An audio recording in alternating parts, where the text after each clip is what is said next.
La première année de pouvoir d'Emmanuel Macron a dévoilé le président des riches. L'an 2 démarre sur les chapeaux de roue dès cette rentrée avec 3 dossiers à haut risque pour le modèle français de protection sociale. Les négociations démarrent en ce mois de septembre sur l'assurance chômage. Le président souhaite revoir toutes les règles d'indemnisation. 3 axes de réforme ont été évoqués à ce stade.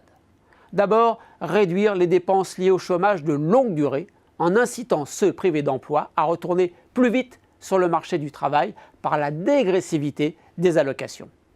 Le débat de la fin août s'est focalisé sur les cadres supérieurs, groupe dans lequel on trouve ceux qui peuvent prétendre toucher l'indemnisation maximale de 6 200 €.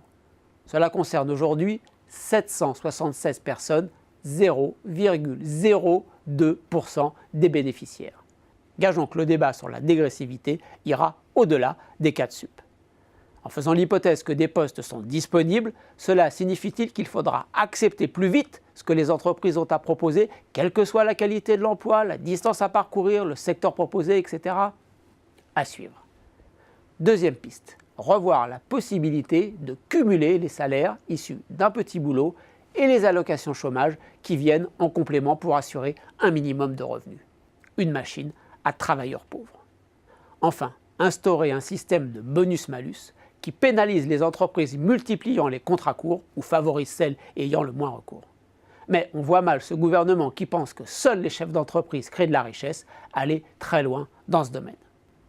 Qu'est-ce qui attend les plus pauvres des Français ?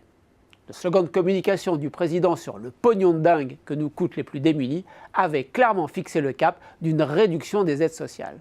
Elles seraient trop coûteuses et inefficaces. Surprise, le 26 août, le Premier ministre annonce dans le JDD qu'aucune prestation sociale ne sera réduite. Le RSA et la prime d'activité seront même finalement augmentés. Encore plus de pognon de dingue inefficace. Tant mieux pour les plus pauvres des Français, mais c'est un véritable retournement de politique. Lors d'une rencontre avec l'Association des journalistes économiques et financiers, le 27 août, le ministre de l'économie Bruno Le Maire a confirmé cette orientation en précisant que le gouvernement souhaitait aider les pauvres qui veulent retourner vers l'emploi. Le RSA, sans baisser, va-t-il connaître de nouvelles conditions de versement ? Enfin, les retraites. Les multiples couacs sur la suppression ou non des pensions de reversion, pour les futurs retraités EES ou non, 89% sont des femmes, pour celles n'ayant jamais travaillé ou pour toutes, pointent l'objectif du gouvernement, trouver le niveau d'acceptabilité sociale d'une réduction des pensions. Le système de retraite par points que vise le gouvernement peut être présenté dans n'importe quel sens. Sa caractéristique fondamentale est d'être en permanence équilibré. Quand il n'y a pas assez d'actifs, on baisse les pensions.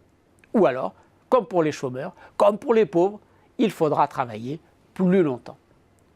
La priorité de l'année qui vient est simple, nous devons construire l'État-providence du XXIe siècle, a déclaré le président de la République en juillet. On commence à en percevoir les contours. Redistribuer moins et travailler plus. Et le slogan est tout trouvé.